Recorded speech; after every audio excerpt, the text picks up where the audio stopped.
This episode of the My Latin Life podcast is brought to you by BitRefill. BitRefill is the best way to spend your crypto in Latin America. Purchase gift cards or mobile refills from more than 3,500 brands in 186 countries instantly, safely, and privately. Visit bitrefill.com for more information.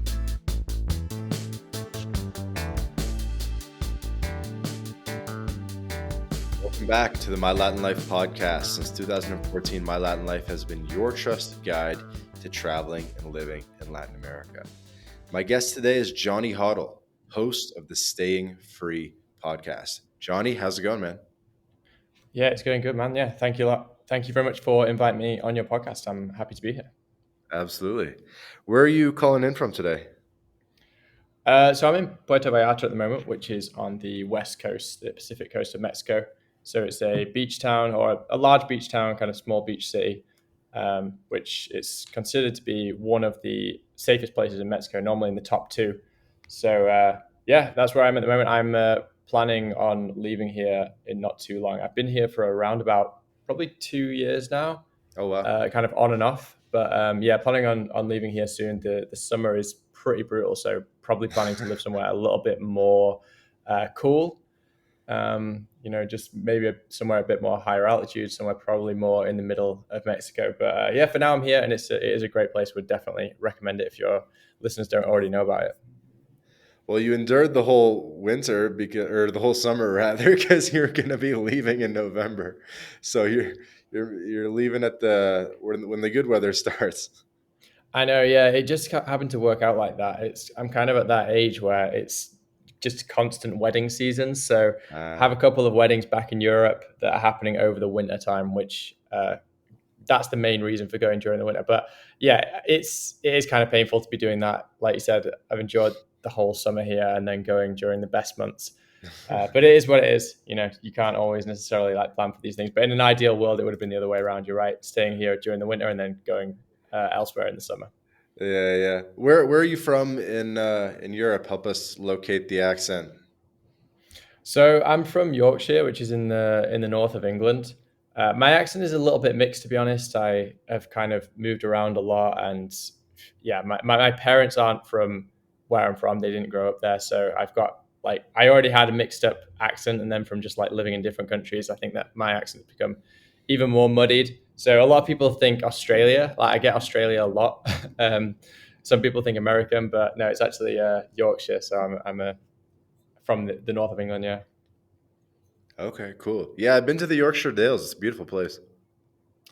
Yeah. It's a very beautiful part of England. I mean, personally, for me, I think that compared to other places around the world, I find the English kind of, I guess, countryside, you call it, like the rural areas. I find it generally less beautiful than a lot of other places. I'd much rather, go somewhere that you've got either, I guess, really nice jungles or something like that, or even some of the forests. But I think in the UK we don't have that much open space. Honestly, it's just quite built up. It's quite a built up country, and a lot of the rural areas, especially around me, it's a lot of it's actually farmland rather than kind of forests with lots of trees and just kind of that you can really get into the wilderness. So it's a nice place, and it is quite unique, and it's got a charm to it. But personally, for me, I don't. I much prefer other places that I visited. I like really kind of going deep into some very rural places. Out here we've got the jungle. It's for me that's nature. I feel you. I know what you mean. So let's do a bit of your backstory, because actually I don't even know it. I first heard about you, I think, on the Expat Money podcast with Mikkel Thorpe, if I'm remembering correctly. You guessed it on Oh that. yeah, yep. So I heard about you there. Then I looked you up on Twitter, saw the podcast, saw that you've done one with Hervoyer from Geopolitics and Empire, previous guest Yeah. on my podcast and stuff. And we have some mutuals and so forth. So that's kind of how I heard about you. Yeah. So I've been on a few kind of different podcasts. I guess the the reason kind of most people know me is I started a podcast of my own in 2021, kind of as we were in the peak kind of COVID madness, or I guess at that point it was more the vaccine madness, to be honest, more than anything. The actual COVID madness was still there, but this was during this real big kind of like vaccine push they were having in 2021, and I kind of just felt very passionately about that. I wanted to start talking out, and I felt like I was kind of connected to a lot of people who had interesting, ideas that were kind of, just had good takes on all of this stuff. So I wanted to start a podcast, a bit of a kind of grassroots freedom-based podcast, which I did and started talking out. And then since then, I've kind of been on a bunch of other podcasts. But at that point, I'd actually already moved out to Mexico. I moved out in, I think it was in March of 2021. So that was really like off the back of almost, I would say it was almost a year really of like on and off lockdowns in the UK. It was just going on forever, and it felt like there was just no end in sight. And I was kind of looking around the world and saying, okay, well, where's free? Where is a place that I can really have freedom? I'd already done a lot of traveling, so it wasn't a big step for me to kind of go and live abroad. And Mexico really was head and shoulders above everywhere else, in my view, on just how much freedom was still available there. So I came out to Mexico, and really since I arrived, I realized, okay, this is a place that I want to stay for a longer period. So I did go back to the UK, and I actually started my podcast in the UK just during a trip back, which was kind of in late 2021, and returned to Mexico. And then I've been just basically living here permanently since then. And yeah, I've been on a few other podcasts, and like Havoy, he lives in Guadalajara, so it's quite close to where I am here. And he comes to PV every now and again. So we'll meet up and record an episode or whatever. So he's a great guy. And then I went on Mikkel's podcast as well, which I think he maybe found out about me from Havoy. And again, it's cool to kind of like connect with other people who are doing similar things, and especially freedom-minded people, which from my experience seems to be the bulk of people I meet in Mexico. Like especially a lot of the people here in PV, they seem to have come here for reasons of seeking freedom. So it's cool to kind of be a part of that community and to see it grow. Like, I'm not sure how long you've been here, Vance, but I'm sure that you've probably also like seen just how much it's evolved. Just even in that time, you see people come and move around, and you start developing networks around the country and kind of realizing, oh, I know this person here and this person here, and it's really nice to have that.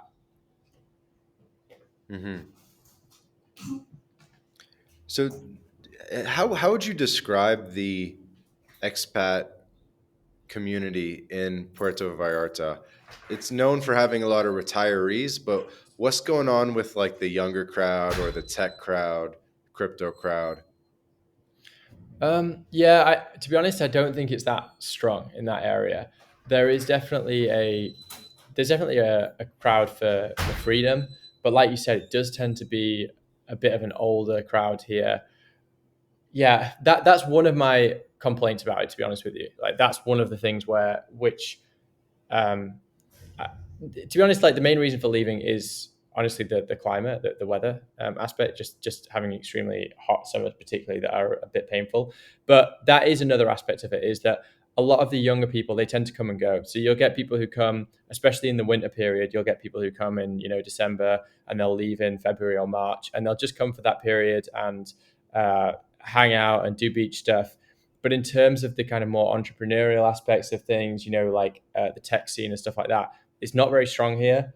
And that's definitely something which that is one of the reasons why I think I don't see a long-term future in PV. I actually started, my friend Andrew Howard, I'm not sure if you've spoken to him before, Vance, but he'd be a good person to speak to. He's another we have a podcast scheduled for later today.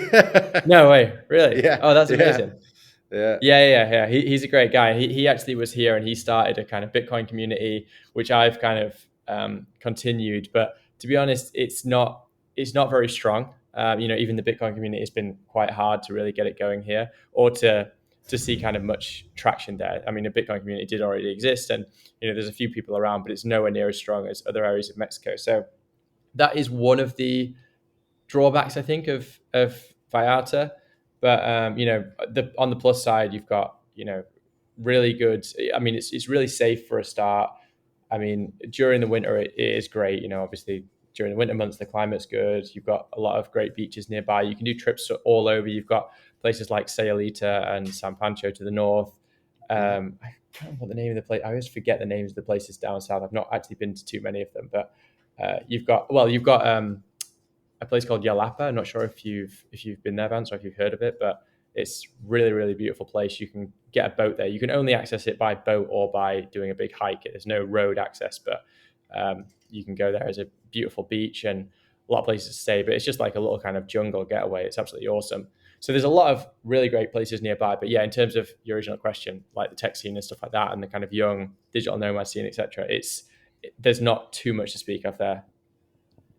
Yeah, well, there's definitely more in Vallarta than Mazatlan, I would assume, which are kind of like the two big beach towns on the west coast. Mm-hmm. But I Yeah, like yeah. personally, I like Mazatlan a lot. Have you checked it out? Haven't yet. I actually had a friend who was living there as well. Another person I'm not sure if you've spoken to, Joel Rafidi. He recently moved from Australia last year. He's also got a podcast. He moved to Mazatlan. No. I'm not sure he Is stayed he there on actually in the Twitter? end. Joel Rafidi is he on Twitter? Joel Rafidi, yeah, just his name. He moved from. He's got a cool story because he actually went through a lot of court cases because he refused to pay a fine because he was on the beach having a picnic with his family and the government tried to fine him for it in Australia. And he fought all of the fines that he got and ended up winning against the government. He literally went to court and everything, represented himself, which is really cool. And then he left after that. He was like, okay, I've won the case and now I'm leaving the country. So that he'd be a cool guy to talk to as well. He was in Okay, I'm Mazatlan DMing him right now. you should. Yeah, if you need, I can hook you up as well. But yeah, he was in Mazatlan. So I was actually gonna try and make my way over at some point, just because he seemed to like the place. So, but no, I haven't been in the end. It's still somewhere on my list, to be honest. But the thing is with Mazatlan, I imagine that the climate is going to be pretty similar to here anyway. So I don't think that it probably would be a big enough kind of Yeah. improvement on the It's a little drawbacks less that I've found here. jungly and a little bit drier. That's what I would Right. Okay. say. Well, that's good because then you don't have the same humidity, I Yeah, it's less guess. humid. It's less humid. It's more dry. Yeah. Well, that's good because actually, I went to. Have you been to Baja California? Yep. Yeah, I thought that was the actual climate there was really nice because even when it gets really hot, it's just not got that humidity. The problem here is just that it's so humid. You're just covered in sweat as soon as you go out in the middle of like in the summer. Especially me because I ride a bike everywhere. I cycle, That's and awesome. cycling in the summer it's like you've got to, if I want to go, I work in a co-work most days, and if I want to go there, it's like if I don't leave before like kind of 8:15, 8:30 in the morning, I'm covered in sweat by the time I get there. So I've got to get out pretty early. Um, so yeah, if it's an improvement on that, then that's great. But I don't know too much about Mazatlan, to be honest. What's it like biking in Vallarta? I know there's like the Malecon, the boardwalk there, but overall, have you like I'm a big biker too. How have you found biking in Mexico? I think it's great. Actually, here it's really good. You've got a cycle lane that they've done a lot of improvement on recently as well. So it goes um, right from where I am in like Versailles kind of area.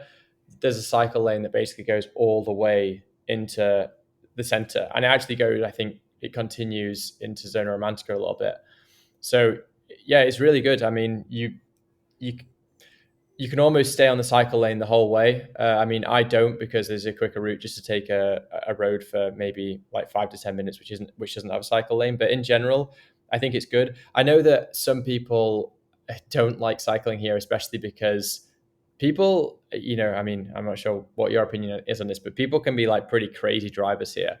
And I think it Hmm. depends because like some states, they don't even require, like if you want a driving license, you literally go into an office and pay some money and they give you a driver's license. There's no test or anything, I think, in some states. So you never quite know the driving capabilities of people. So I think a lot of people don't like cycling or using a motorbike or whatever, but just because, if you have a bad driver that decides to, turn into you or whatever, like you could be pretty screwed. So, but personally for me, I just stay vigilant and it works pretty well. Yeah, I enjoy it. I think it's pretty good. Here it's like relatively flat as well. There's no like big hills and stuff like that. So Yeah, it's all good. Cool, cool.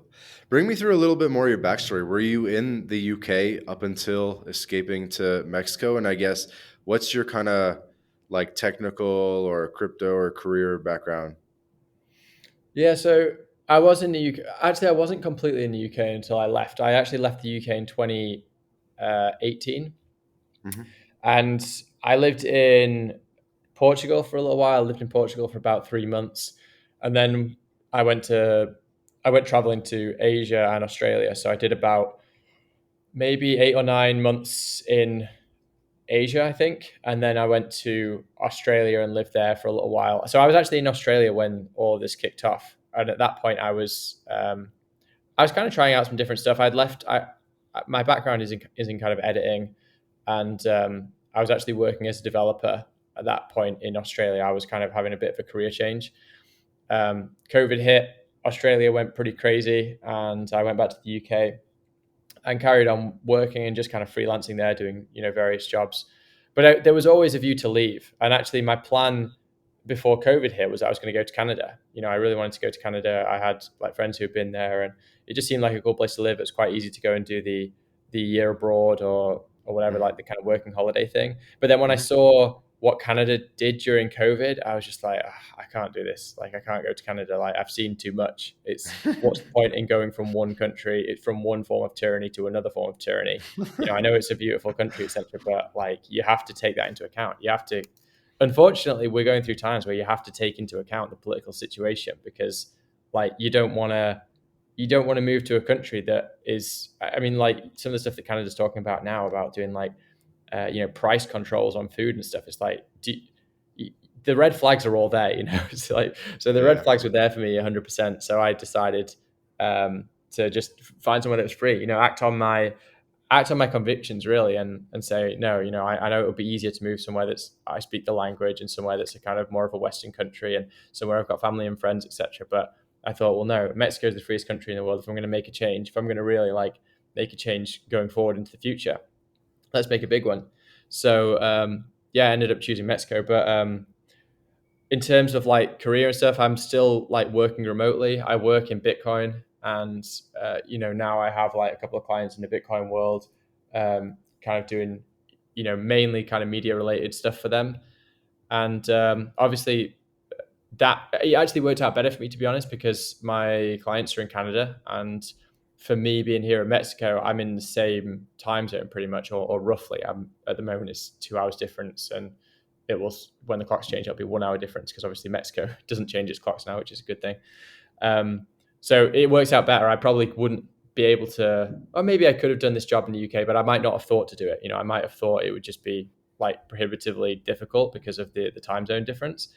But here I can do it, and obviously your money goes further. So like living in Mexico and earning Canadian dollars essentially, or earning Bitcoin, it's like a great situation. And when you say you work in crypto or work in Bitcoin, what do you do exactly?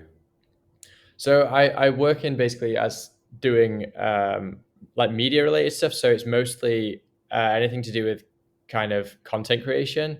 And I also do kind of podcast related work for a couple of pretty big Bitcoin podcasts, as well as all of their kind of social media strategy and things like that. So it's mainly doing kind of like producing and everything related. At the moment, it's still scaling up. So I started kind of with one client, and it's kind of grown from there. So I'm still like figuring it out at the moment, but it's turned into something which was basically a kind of one man freelancing job to kind of like scaling it up more into a business. And at the moment, that's two clients, but maybe I'll try and do more work, either staying in Bitcoin or potentially for other content creators and other podcasts.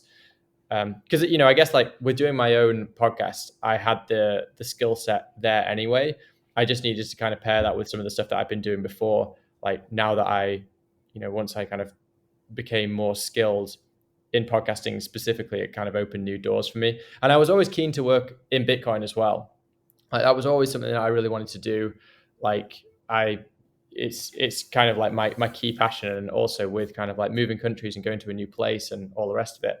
I thought, well, you know, let's have a change of like lifestyle as well. Like let's change the career thing. Let's try and align everything. If I'm going to align the place that I'm living with, who I am and what my values are, I think that like also aligning your work with who you are can just, um, I think it just lining all of that up and having everything more congruent is always a good thing. So I was quite keen to try and work in Bitcoin. So I was looking for Bitcoin jobs, and then once I got into that world, you find that kind of doors open up because people know people, etc., and things can kind of move on from there. So yeah, now it's great because I'm living somewhere that's free. I'm contributing to an industry that supports like freedom and that is all about self sovereignty and stuff. So I really feel like I've kind of paired that value of mine with my actions in the world as well.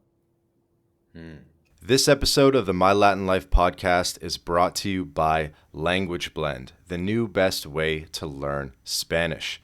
Language Blend focuses on what you actually need to live and get by abroad with daily one-on-one lessons, a dedicated texting partner. It's like living in a Spanish-speaking country without ever leaving home. Go to languageblend.com for more information. Totally.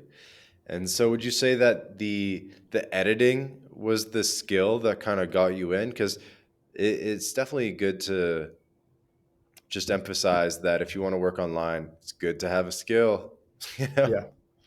Yeah, it definitely is. I mean, I would say because I used to work, like my background actually is in advertising. Like that's where I kind of worked for. I was in London working for about 8 years in the advertising industry, and but I was editing, but I was going into agencies and editing, etc. So I was doing the whole like agency life, and it's good. I learned a lot. It treated me well, but it was never really aligned with my values. I always felt like I was a bit of a kind of sore thumb in that industry. I always thought a lot of the stuff that we were doing was just kind of, it was just a bit stupid, and I just thought like, what are we doing here? Like a lot of the creative that I was working on, I was just kind of like, what is this? So for me, if I was working on a project that I really cared about, like I had a few clients and I thought, this is awesome. It's a really great client. I care about what they're doing. Like we're doing nice work for them. But it was the exception rather than the rule. So for me, I always kind of thought if I compare my skill set, but just work in an industry that I really care about, work in an industry that I genuinely believe in, like that's something that I would like to do. Even if I'm not necessarily working on stuff that's like really, quote unquote sexy or whatever, like some of these like really sexy commercials or whatever.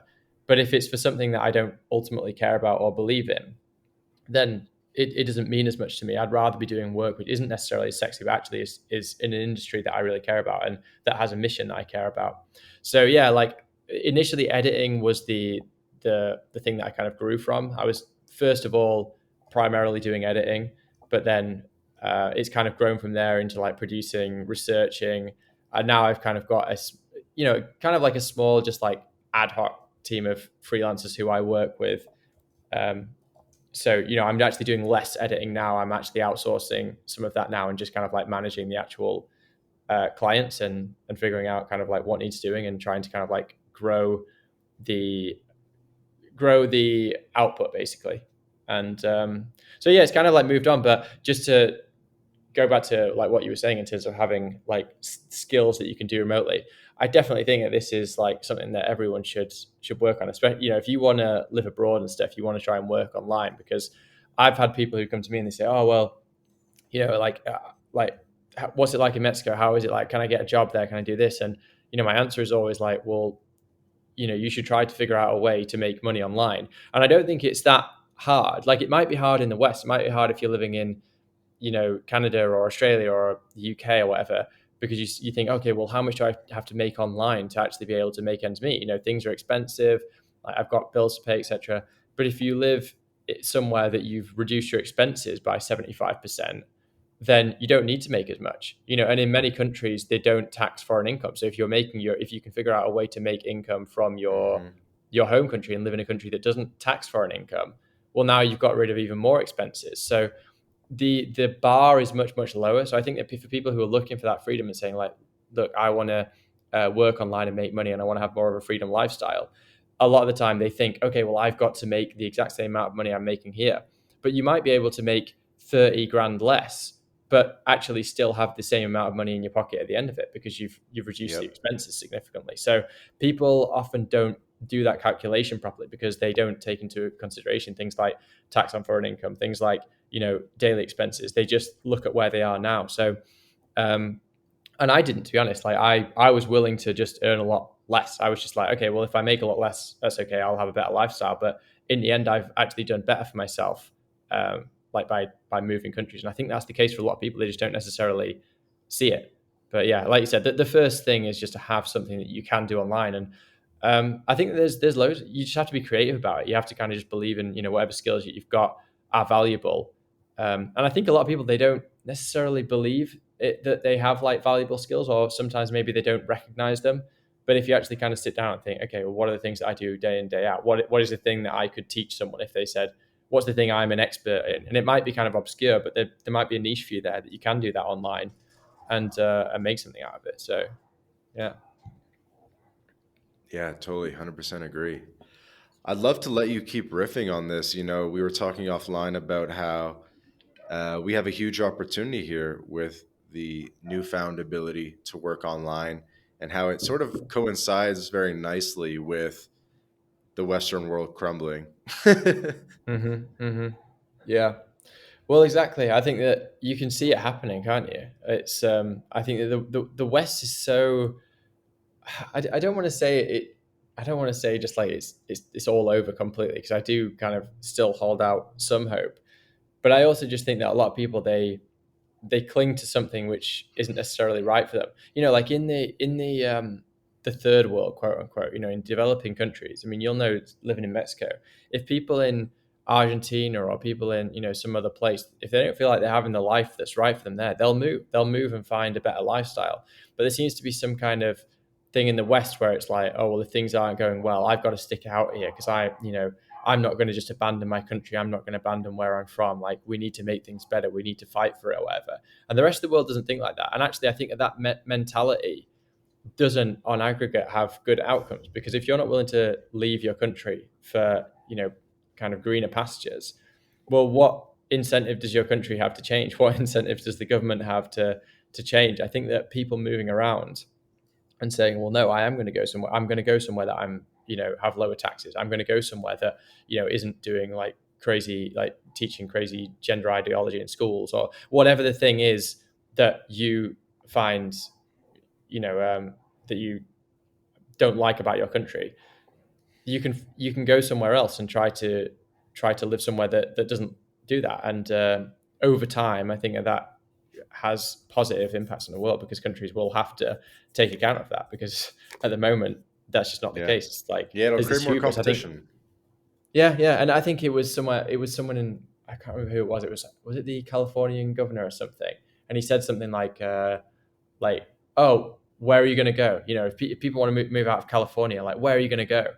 There was this kind of, you know, I guess like it's this kind of hubris. It's like, oh well, like there's nowhere better than here, But actually, there's plenty of places better, and there's plenty of other places better, not even just in America, but around the world. So I just think that, like, why not consider that as an option? Like, I understand people have families and stuff and might not want to do it, but even if you have a family, like, I mean, you've probably spoken to a few yourself, Vance, but like I've spoken to like loads of parents who have gone and taken their kids to another country, moved abroad, or have even traveled with kids and done homeschooling and stuff. Like, there is lots of creative things that you can still do. And I don't think that's going to like have a negative impact on a kid. I think that a kid having that like experience of seeing the world and stuff might be like a really, really positive thing for them, that they're getting a better education than they even could have in a school, kind of thing. So I think there's always an opportunity for everyone, but it just takes, maybe for some people it just takes less to kind of shift them into that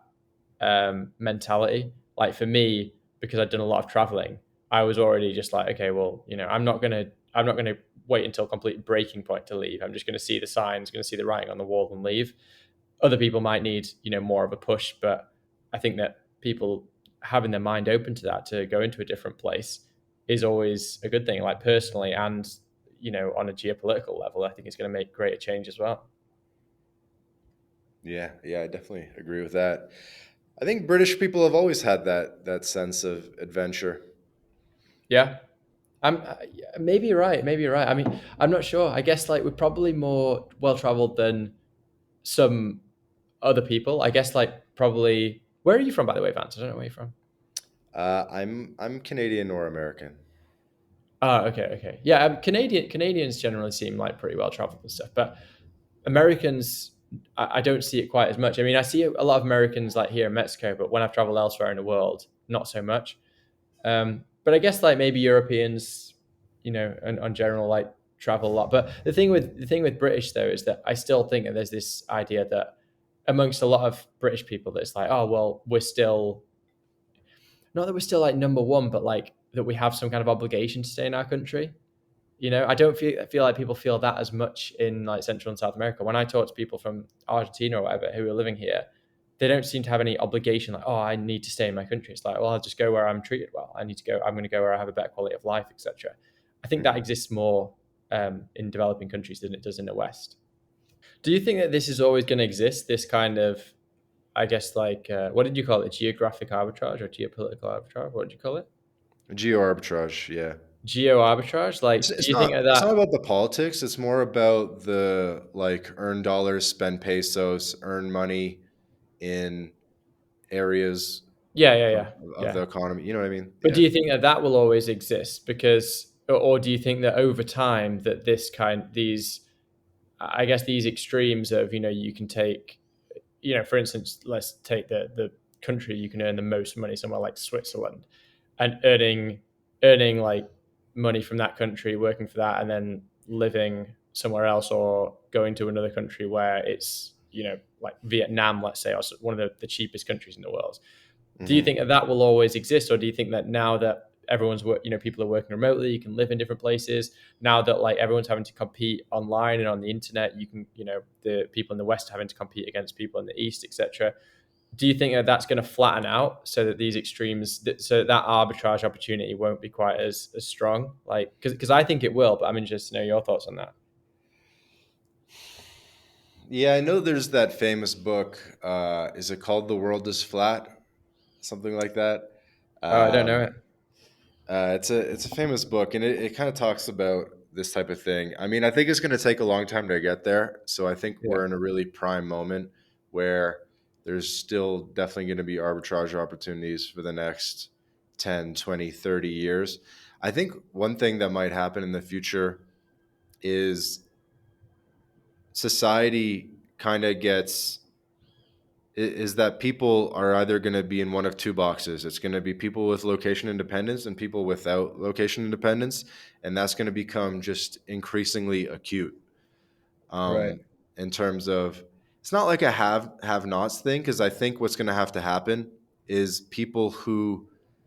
um, people who don't have location independence are going to have to be compensated for that.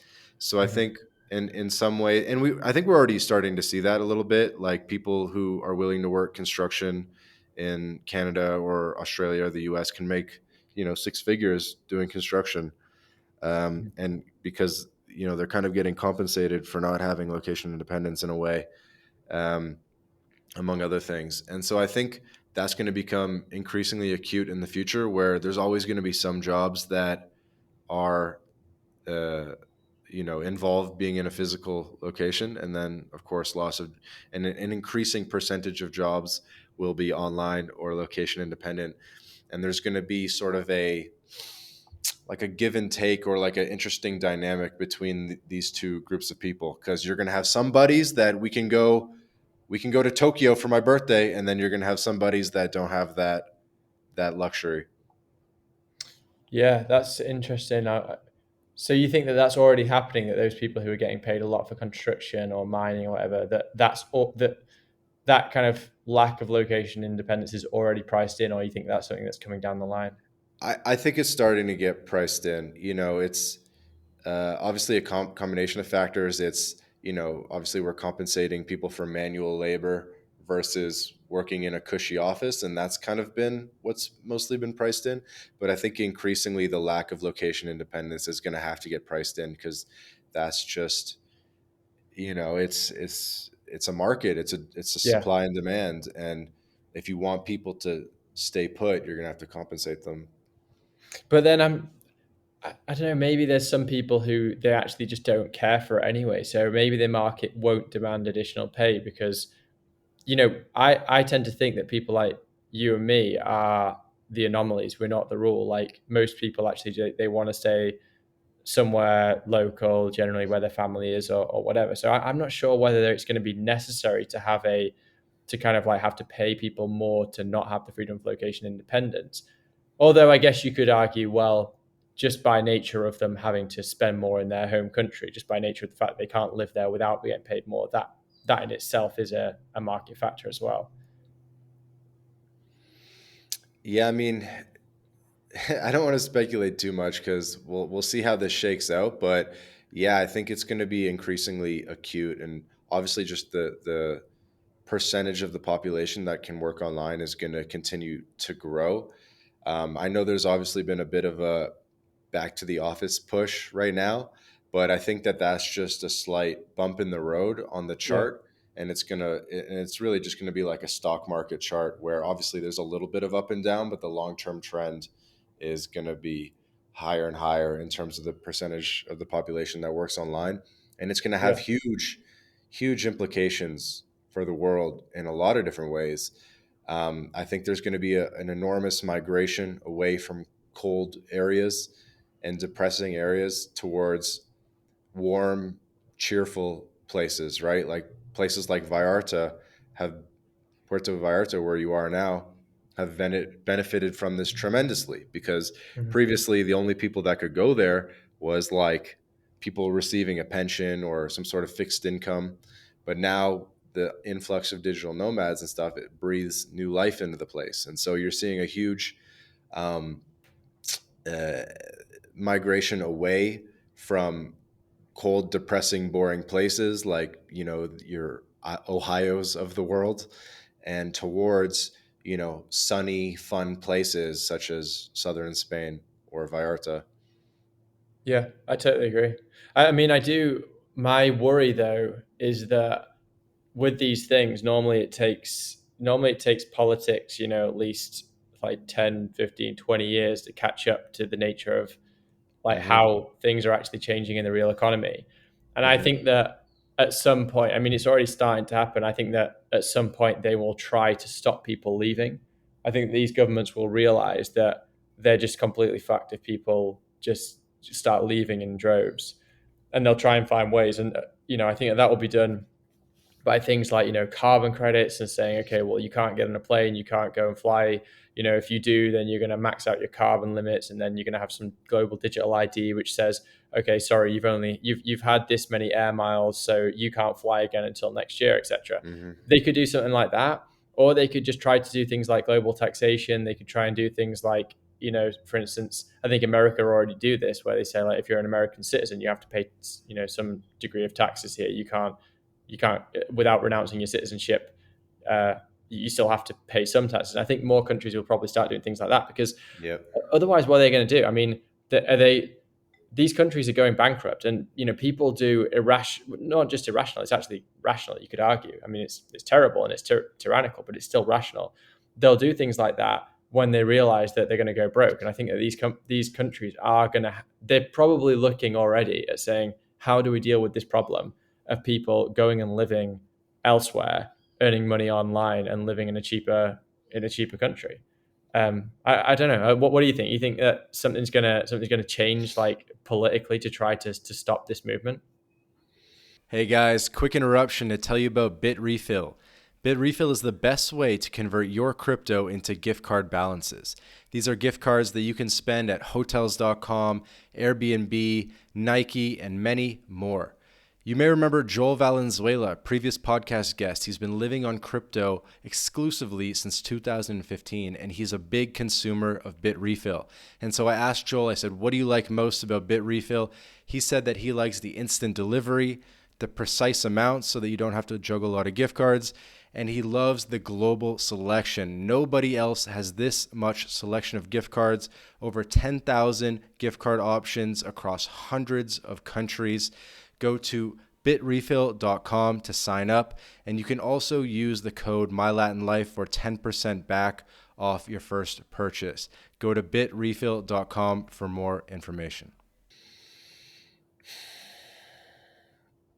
Yeah, I mean, every indebted nation doesn't want to lose their taxpayers, right?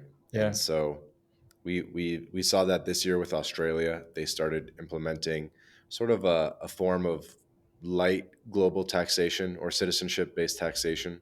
Oh, did they? Um, yeah, they like a light form of it, and I think it'll be kind of gradual. It's not going to be like 0 to 100. They're like, I don't think countries are going to immediately say, "Okay, we're doing the U.S. model," like starting next year. I think it'll be a slightly gradual. I think they'll start. It'll be like a slow creep where it'll be like, oh, we're going to be global taxation or citizenship based taxation for inheritance tax or citizenship based taxation for your capital Yeah. gains or Yeah. something like that. So it won't be like, so it'll be sort of gradual, I think. But yeah, dude, these indebted nations, they want to, like their biggest fear is losing their taxpayers. Yeah, I mean it's wild because they do have that, but at the same time they keep making it worse and worse and worse. I mean, like honestly, it's just some of the stuff that's happened in the UK. It's a complete clown nation. Honestly, like just some of the things that have happened, I just think, Hmm. what is going on? Like they've completely lost the plot. I mean, Canada, I would argue, is like even worse. Some of the stuff I've seen coming out of Canada, but these countries don't seem to recognize that like people want freedom. You know, people actually do want freedom. That's even people who might not necessarily like say that, and they might support. You know, they might be like relatively progressive in this way or the other. Like I honestly think that deep down, everyone like wants freedom and doesn't want rules for everything because life just gets worse when you have rules for everything. You know what I mean? Like out Hmm. here in Mexico, that it's basically just like an unwritten rule that it's just like as long as you're not kind of like, you know, treading on someone else's toes, as long as you're not like really impacting on someone else what they want to do, you can kind of do what you want, and people just kind of accept it. And you know, it's just a different life. And I found that in a lot of like more developing countries, it's still they still have that kind of like thirst for life and that kind of um, I guess this kind of vivaciousness, you know, and that seems to have been lost in the West. Like we think, oh yeah, you know, we're so like progressive that we're gonna like make a rule about this and a rule about that because you know we're gonna just like uh, we're gonna be the most progressive country. But it's progressive in you know inverted commas, and it's not real progressiveness because actually they've. I think that I feel somewhat stifled in the West. I mean, the UK isn't even as bad as some other countries, but like it just feels stifling. I just kind of think just let people like live their lives and let people have freedom, and maybe they will want to stick around. The places that are really good in the UK. I mean, I actually quite like London as a city, but it actually feels much more. It doesn't feel particularly stifling. There's some areas where it's like quite chaotic, and the chaotic places, you know, I'm thinking places like you know Camden Town and things like that in London. It's fun. It's fun and it's chaotic, and you know it's just a bit like it's kind of messy, but you have that all over Latin America, and you have that you know like in Central America and Asia and things like that. And for me, that feels like real life.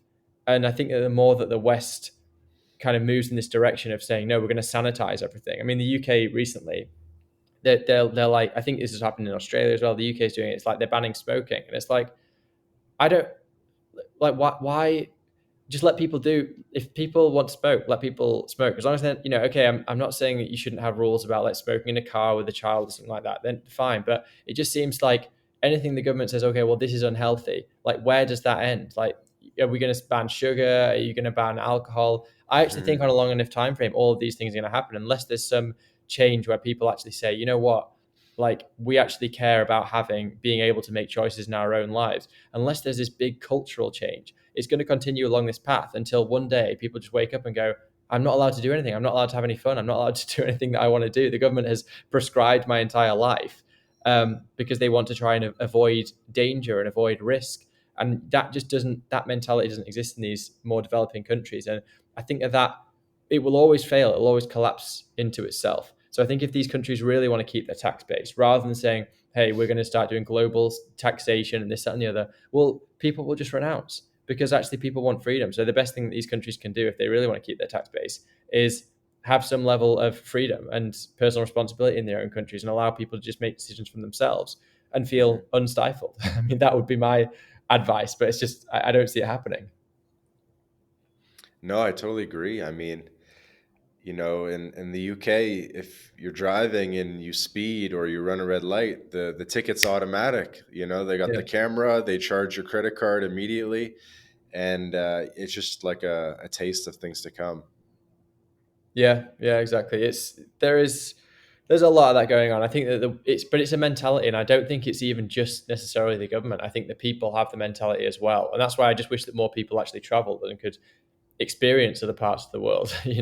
Like go and see what life is like in other places, rather than kind of just thinking, oh well, it must be so dangerous here, and I got to be so scared of that. Like go and experience life in those places and see if you like it, see if you feel kind of more like elevated in yourself, see if you feel happier, etc., etc. And I think a lot of people might. So yeah, I think that I'm very bullish on developing countries generally, but especially the ones that support freedom. I know that well, I don't know actually. I'm not sure I could name the ones which don't. I generally, the correlation to me almost seems like the more a country is on the developing end of the spectrum, the more free it seems to be. But I'm sure that there are exceptions to that. I mean, you could probably say something like China would be an exception, maybe a couple of other countries in that region, but yeah, generally, like developing countries, they're more free. I feel kind of I've always felt more happy and alive. When I've been traveling, I wondered when I used to travel, like, is this feeling that I have when I'm traveling? Is this just a feeling that I should accept as a temporary thing? Like I come to this place and it's just okay. I experience it for a couple of weeks or a couple of months, and then I go home. And then I kind of realized, well, no, like if that's how I feel, like there's something about that place which makes me feel that way. And ultimately, the thing I think it is just having more personal freedom. Like, I think that is something which we should be shooting for. Definitely. Yeah, I mean, every place is fun for 2 weeks, but Mhm. you've now been in Mexico for 2 years. So how does it feel being a long-term Mexican resident? Do you have residency in Mexico? Yeah, yeah, Awesome. yeah. It feels great. It feels awesome. I mean, and I feel like especially this year, I feel like the first probably maybe year and a half, I was a little kind of lax when it came to things like learning the language and stuff. But this year, I've really kind of gone. I've properly stuck to it and kind of come a lot further in my language learning and stuff. So that helps a lot as well. It's just actually being able to like speak the language conversationally and stuff. And that's kind of was always a goal of mine, was to become fluent in a foreign language. I never thought Hmm. it would be Spanish actually, but like now I can kind of see that goal in sight. Like I'm not fluent now, but I can see that maybe in the next year to 2 years that could actually be something that I could realistically achieve, is complete fluency. And so that's cool. Like I feel like the more time you spend somewhere, and it's just I don't know, man. Like for me, I just respect Mexico as a country. I really, when I was leaving the UK, like it was hard enough for me to get out of the country. Like even getting out of the country, I didn't know whether I was going to be able to leave. I didn't know whether they were going to ask me for a test and stuff. When I came back to the UK the first time after visiting Mexico, um, it was like I had to take like a COVID test and stuff. And at one point, I was like changing my flights around because they were saying, well, if you come from Mexico, it's on this thing called a red list, and you're gonna have to spend like three Right. weeks in a hotel in the UK at your own expense for like $2,000 a week or something, and all this nonsense. And when I came to Mexico, I wasn't even a resident here. I wasn't a citizen. I literally came as a tourist to Mexico, and all I had to do was sign a form and say I do not have COVID, right, and just tick a box. And I walked off a plane, and they gave me 6 months on my passport and said welcome to Mexico. Now, like, how can you not respect that? Like for me, like I'm being treated far better by a country that has absolutely no obligations towards me compared to my own country. And I go back to my own country and I'm treated like some kind of a walking biohazard. So I just think that like it's experiences like that, you can ignore them and just think, oh well, this is just silly, and kind of roll your eyes at it. Or you can really take that as a sign and go, there's something wrong here. And like, am I going to go where I'm treated best, or am I going to just be treated like dirt by my own country? Like, okay, I'd love to see the UK do well, but I'm not gonna just stay somewhere that basically like tyrannizes me when I have options in the world. So yeah, I respect Mexico. I think it's a great country. I'm always kind of singing its praises and stuff. I think it's got a huge future. I just hope it stays on this path, because obviously things can change quite quickly. I mean, when the politics changes here, I've been told, obviously I don't have experience of this firsthand, but I've been told when politics changes, it changes very quick. Like you can have a change of government and all of a sudden everything is different. um, it can swing from one end to the other. So hopefully things kind of like stay as they are, because at the moment, you can move here quite easily as a foreigner. You can live here quite easily. It's relatively relaxed when it comes to like residencies and things like that. So hopefully it stays there. But if it does, I see a really really good things for Mexico, probably other parts of Central America as well and South America. But I haven't really ventured much into those areas yet. But I just think that developing countries, but especially Mexico, I see a really bright future. That's awesome. So what does your internationalization strategy look like in general? So you got the Mexican residency, you got the UK passport. You said that your parents were actually born in other countries, maybe? Like, are you Uh, looking to do other residencies, other passports? yeah, they weren't born in other countries. They were just born in different parts of the UK than where I was. Okay, So that my gotcha. parents are still English. Yeah, I at the moment my because I have my temporary residency, and at the moment I'm just hoping to get that permanent residency, which I can't apply for it yet. It's not going to be for another like 2 to 3 years now. I think probably 3 years. Hmm. So hopefully, I'm just hoping things don't change before that. But once that happens, it'll be like permanent residency situation. And yeah, I mean that's all for now. I mean, I haven't really made like too many other plans in terms of getting like multiple passports and stuff, and I just haven't really looked into it. There's nowhere else at the moment that I'm really keen on living, but maybe that will happen at some point. Um, yeah. What about you? What's your strategy in that area? I imagine you've thought about it much more than I have.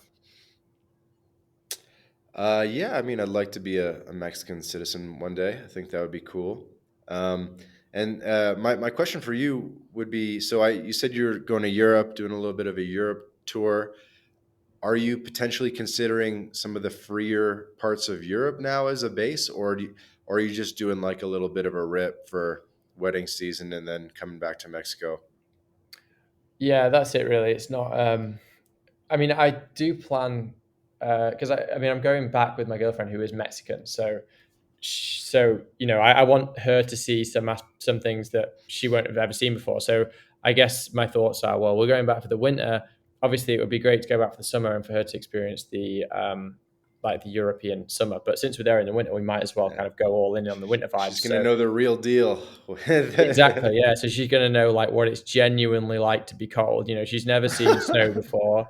Like I'm planning on taking her snowboarding and stuff as well if we can fit that in. So just gonna try and like for her show her like what the European winter is like really. But in terms of like going to the free, I don't know what those free countries are to be honest, man. Like I guess like more Eastern European countries possibly, but at the moment, I mean, in the winter they're not as easy to visit. I think if I was going in the summer, I'd probably be saying, yeah, great, let's go to like Bulgaria and things like that. We might visit Poland, but aside from that, it will probably be Spain, UK, maybe France. Um, Possibly Sweden or something. So yeah, I wouldn't say it's going to be like the freedom oriented countries, but I'm not even sure what they are anymore. I mean, Mm.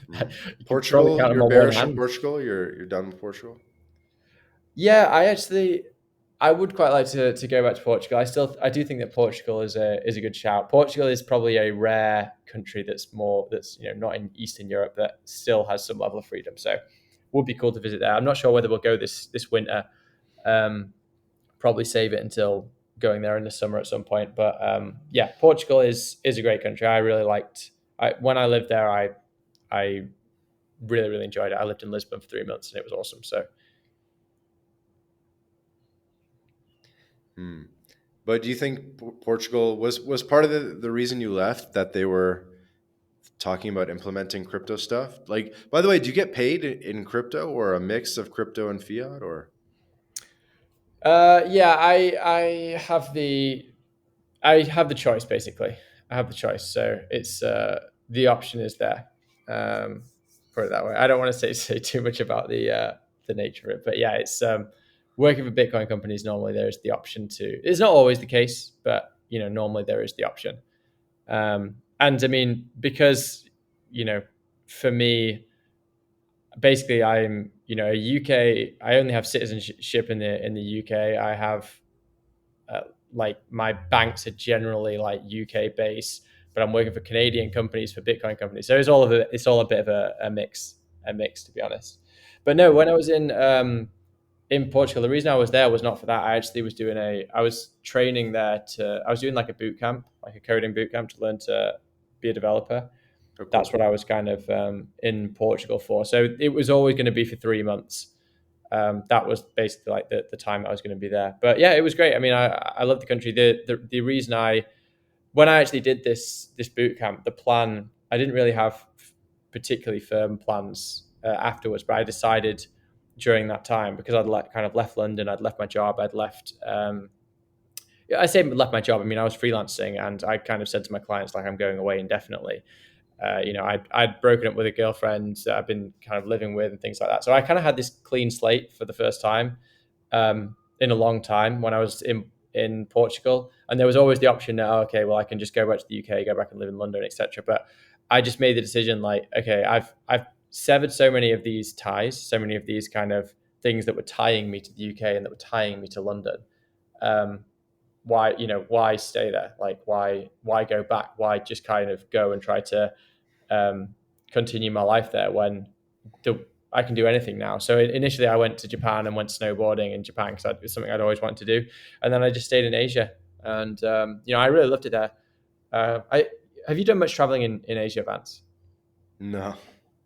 No, no, no. I mean, I really love Asia as well. I think Asia's absolutely awesome. I don't see it as much of an option for living, or probably just not such a strong option for living, just because it is, first of all, very culturally different. The language are very, very difficult to learn, etc. It's also kind of, these countries are very close to like China and stuff, and I'm just not sure whether they really have a culture of freedom in the same way that kind of Latin America does.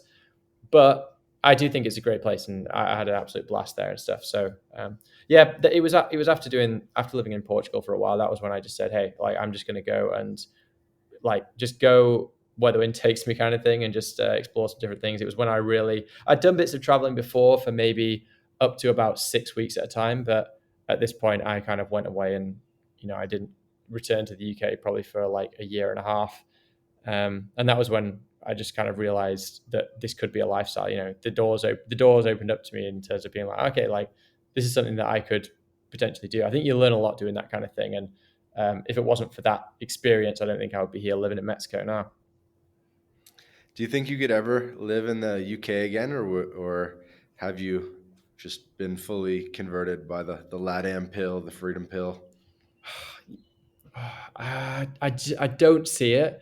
I don't see it, but I would never say never, because I do think that a lot of people, you have to kind of observe a lot of people, they do kind of live abroad for a while, and then they eventually go back to their home country for whatever reason. But I think that the difference for me is like I don't have any younger relatives, for instance, in the UK.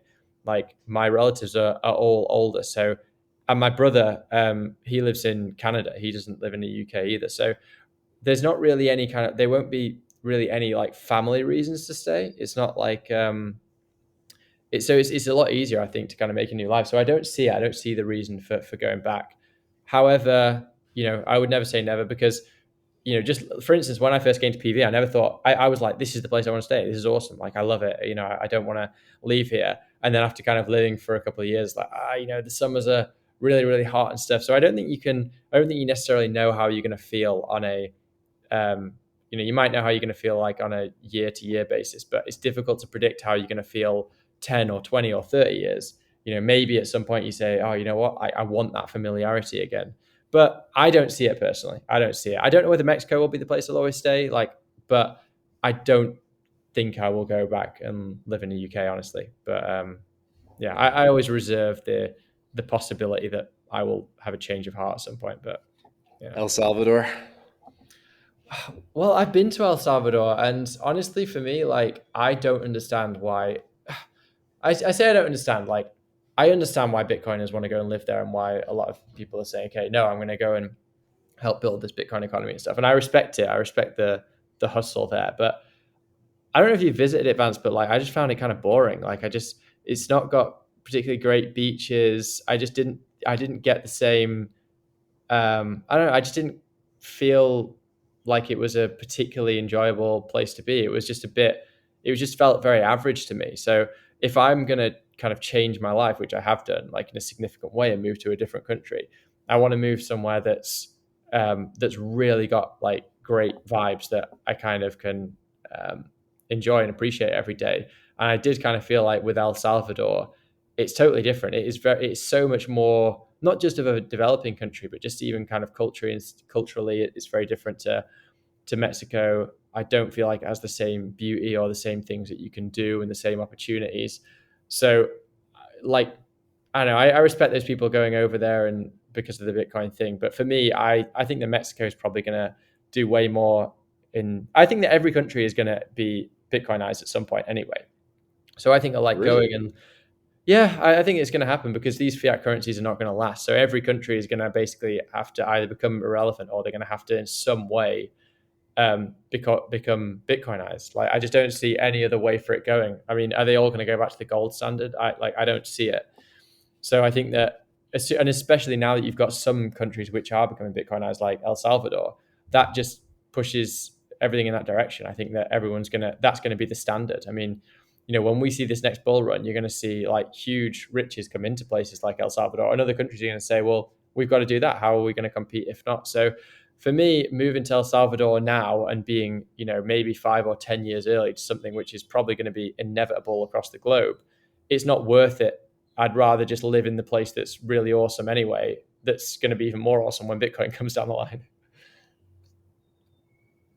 That's fascinating. Have you Tell me visited there? more. I have not. I have not because I mean, it only got cool like a year and a half ago.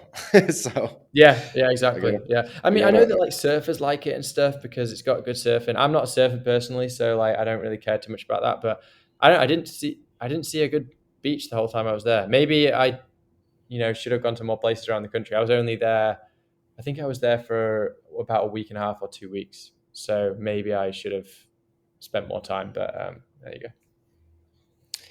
And you've definitely carved out your niche in the crypto community. Is crypto always going to be so dispersed, or like I know there are a bit of hubs in Lisbon and maybe Dubai and a couple places, maybe the Bay Area, El Salvador, obviously. What are you seeing in terms of development of communities around crypto? Like, could you give me like a bird's eye and I guess with a specific view on Latin America? Like, do you see communities forming? Do you see important people basing up in particular places? Or if someone wants to get close to the action, is Mhm. that possible to do? Yeah, the way that I see it happening, honestly, is just by small scale projects. I think that after what happened in El Salvador with Bitcoin Beach and everything happening in El Zonte, I think a lot of places said, "Hey, like let's try and emulate that. Let's try to have a circular economy and things like this." And so I think it was awesome. It was awesome what's happened there, even though I'm a bit bearish on El Salvador generally, just like as a country that I might want to live in. But I actually think that what El Sante's done is amazing and it's like hugely inspiring. But yeah, over here in Mexico, like what I like is that there's this kind of competition evolving now.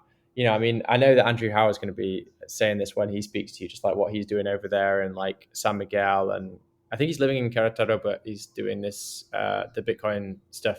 It's mainly focused in San Miguel, but he's doing some really cool stuff over there, and it's this kind of competitiveness. It's like people are kind of really like putting their flag in the ground and saying this is going to be a Bitcoin place, and I'm going to try to make it happen. Now, I think that so far it's been a community effort. People have been saying, no, I care about Bitcoin. I'm going to try and get people excited about it. But I think that as time goes on, it's just going to happen like as a natural economic um, thing. I just think that people are going to say, there's going to be more Bitcoiners who hold more wealth.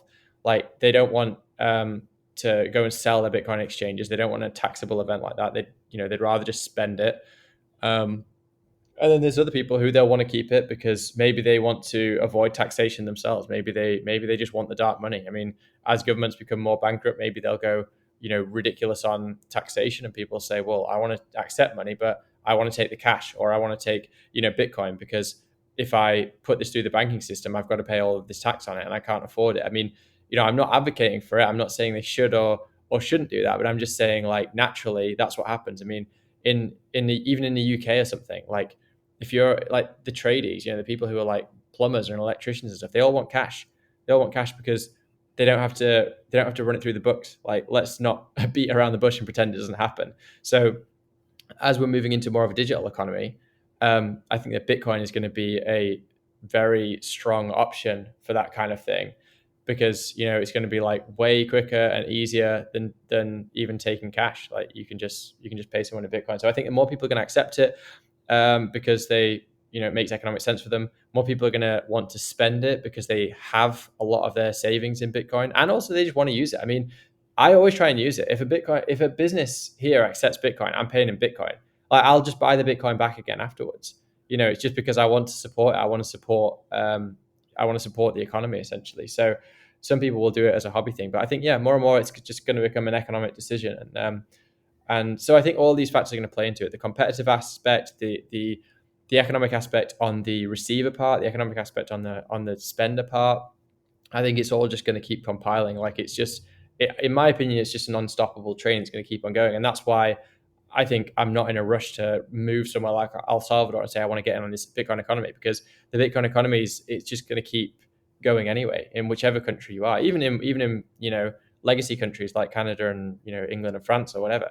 They're still going to have it as well. They're still going to have this rush. It's just that I personally think it will happen in the developing world faster, because a lot of people will they'll leapfrog opening a bank. I mean, most people in Mexico don't even have a bank account. Like, it's actually like something like, I think the last time I looked, is about Yeah. 36 or 37% were actually banked.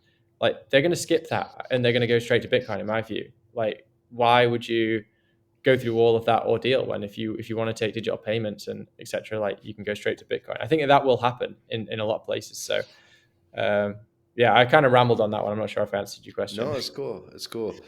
Um, so you did a boot camp, right? Specifically for crypto development, No, it was actually web development.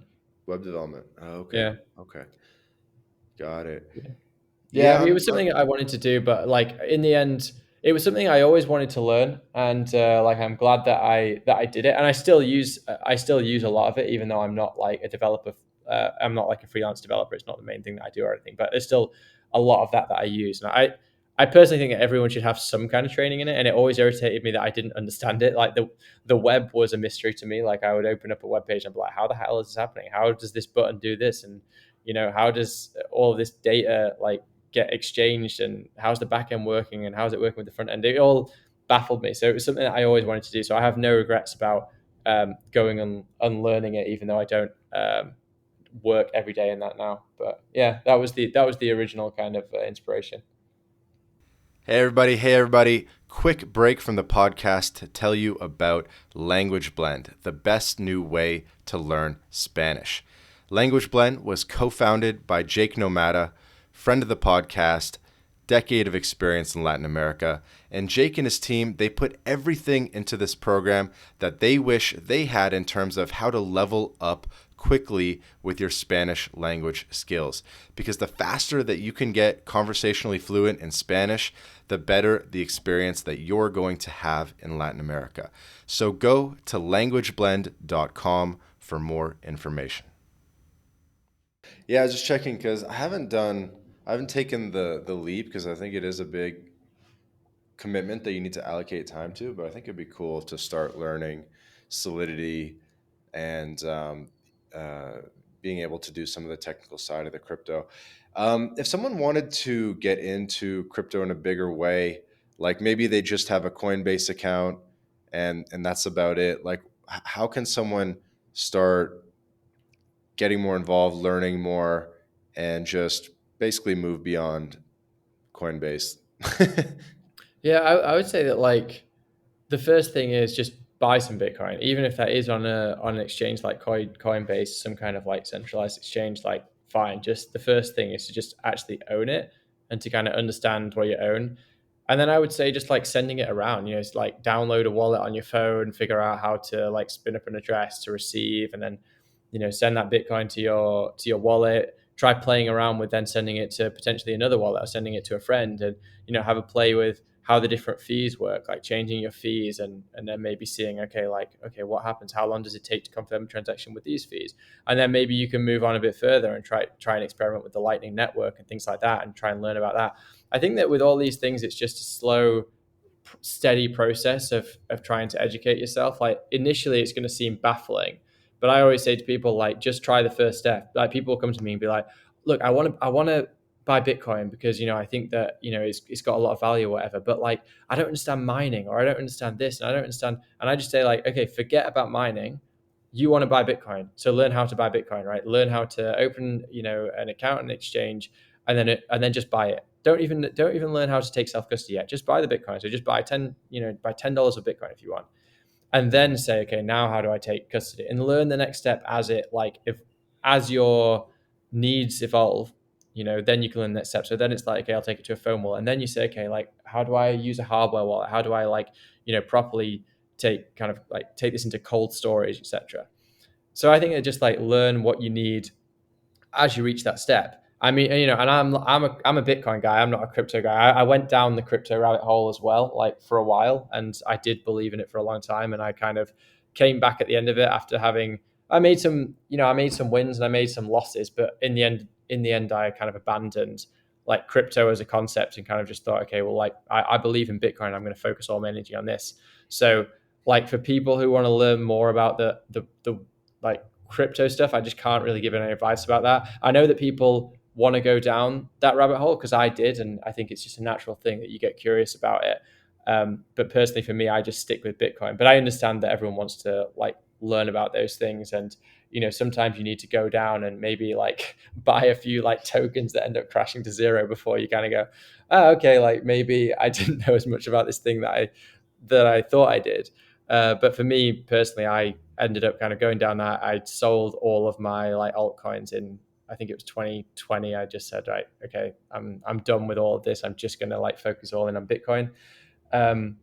So I'm not going to say don't get distracted. But I know some people are like, oh, forget all the shit coins, don't get distracted. I'm like, okay, learn about them, but also like learn both sides. Don't just listen to someone's project marketing and say, okay, like cool, this sounds great because it's got super fast transactions and it's got this, that, and the other, and it's got AI, quantum technology. Actually, like listen to try and be critical about it and listen to what the kind of maximalists are saying as well, even just for taking both sides of the argument and say, okay, what are the Bitcoin people saying about this project? Why are they saying that? Why haven't they sold all their Bitcoin and bought this thing, kind of thing? So, I guess like learn about the technology as well, but also stay very skeptical about marketing is an important point.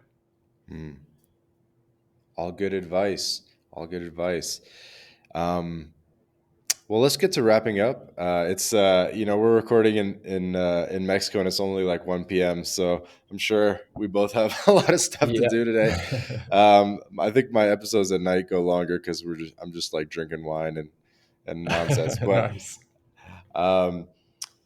cool, man. Well, take this time to direct the audience wherever you want to direct their attention.